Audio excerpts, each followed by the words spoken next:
अरे यार, मुझे ऐसी बहुत सी फिल्में याद नहीं आतीं जो डेडपूल और वुल्वरिन से ज्यादा दाव पर लगी हों।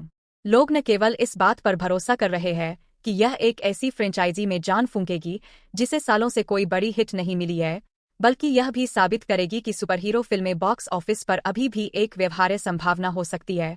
बल्कि यह एक बहुत जरूरी केंद्र बिंदु भी है, जो कि एक बहुत ही निराशाजनक समर मूवी सीजन रहा है।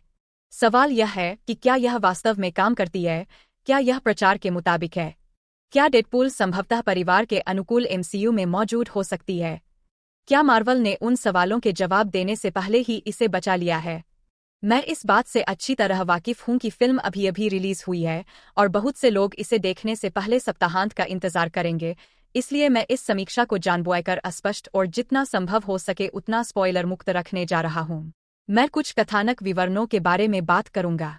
आप ट्रेलर से लगभग निश्चित रूप से समझ गए होंगे, लेकिन मैं कैमियो और मुख्य कहानी को गुप्त रखूंगा, इसलिए इसे ध्यान में रखते हुए चलिए कहानी की मूल अवधारणा पर आते हैं कि वेड विल्सन ने अपना काम छोड़ दिया है और अब एक पुरानी कार विक्रेता के रूप में एक सामान्य जीवन जी रहा है। हाँ, वह अब हीरो नहीं हो सकता है, लेकिन उसके पास अभी भी उसके दोस्त है और उसके जीवन में सब कुछ ठीक चल रहा है। लेकिन तब तक टीवीए के कुछ एजेंट उसके दरवाजे पर आकर उसका अपहरण कर लेते हैं। टीवीए जल्द ही उसे पैराडॉक्स के सामने लाता है, जो बताता है कि चूंकि लोगान के अंत में वुल्वरिन की मृत्यु हो गई थी, वेड की समयरेखा धीरे धीरे खत्म हो रही है और जल्द ही टीवीए द्वारा उसे काट दिया जाएगा। वह फिर से डेडपूल बनने और प्राइम टाइम लाइन में एवेंजर्स में शामिल होने का मौका देता है। एकमात्र समस्या यह है कि जब उसकी मूल समयरेखा समाप्त हो जाएगी तो वह सभी जिसकी वह परवाह करता है नष्ट हो जाएगा। प्रुन्स स्वाभाविक रूप से इस खबर को बहुत अच्छी तरह से नहीं लेते हैं और उनका समाधान डेडपूल के विशिष्ट अंदाज में एक अलग समयरेखा से एक वुल्वरिन का अपहरण करना और उन्हें उस वुल्वरिन के प्रतिस्थापन के रूप में उपयोग करना है जो दुर्भाग्य से मर गया था। यह सब गड़बड़ हो जाता है और दोनों पुरुषों को शून्य में भेज दिया जाता है, जो समय और स्थान के अंत में एक विशाल कचरा डंप की तरह है। उनका उद्देश्य अब एक रास्ता खोजना है ताकि वे वास्तविक दुनिया में वापस आ सकें और पैराडॉक्स को रोक सकें इससे पहले कि वह वेड के पूरे ब्रह्मांड को मिटा दे। दोनों पुरुषों को अपने मतभेदों को दूर करने और दुष्टों की गैलरी का सामना करने के लिए एक साथ काम करने का तरीका खोजना होगा। पूर्व दुश्मनों और कुछ अप्रत्याशित दोस्तों जो उनकी मदद करने के लिए आते हैं। डेडपूल और वुल्वरिन की समीक्षा करना एक मुश्किल काम है, क्योंकि आपको यह पसंद आएगा या नहीं यह इस बात पर बहुत निर्भर करेगा कि आप इस तरह की फिल्म में व्यक्तिगत रूप से क्या महत्व देते हैं। मेरा मतलब है कि कहानी और लेखन के दृष्टिकोण से मुझे कहना होगा कि यह शायद सबसे कमजोर है तीनों डेडपूल फिल्मों में से। एक निराशाजनक रूप से उलझी हुई कहानी जो एक दृश्य से दूसरे दृश्य में भटकती रहती है और संयोग की सुविधा पर निर्भर करती है, और खलनायक पूरी तरह से ताकि 128 मिनट में काम किया जा सके। यह पहले डेडपूल की तुलना में फूला हुआ और सुस्त लगता है, जो शुरू होने में बहुत समय लेता है और मध्य बिंदु के आसपास घसीटता है और एक ही तरह की कई अंत की समस्या से ग्रस्त है, जो अब अधिकांश आधुनिक फिल्मों में घुसती हुई प्रतीत होती है।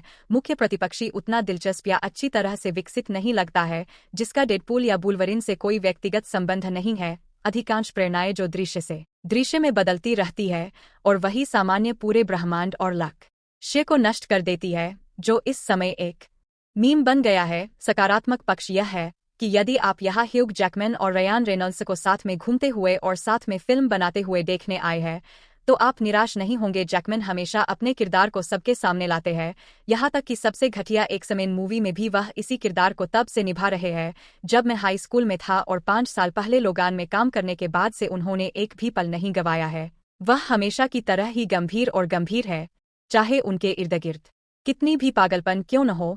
वह बिल्कुल सीधे सादे किरदार में है और वास्तव में कुछ आश्चर्यजनक रूप से दिल को छू लेने वाले पलों को पेश करते हैं, जिसने मुझे चौंका दिया।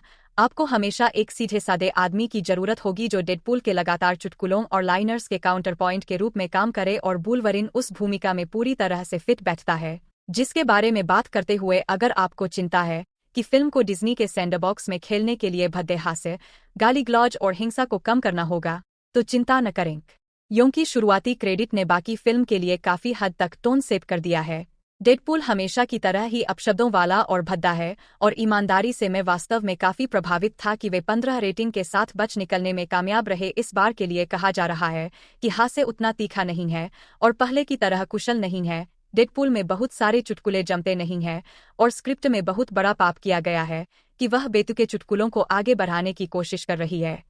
उनका ब्रेकिंग पॉइंट लेकिन उनमें से पर्याप्त काम है कि आप निश्चित रूप से फिल्म का आनंद लेंगे। और हाँ, मेरे आश्चर्य के लिए बहुत कुछ है। मार्वल ने साबित कर दिया कि वे वास्तव में खुद पर थोड़ा हंसने में सक्षम है। इस एक के साथ गुणवत्ता में एमसीयू की हाल ही में गिरावट के बहुत सारे संदर्भ है।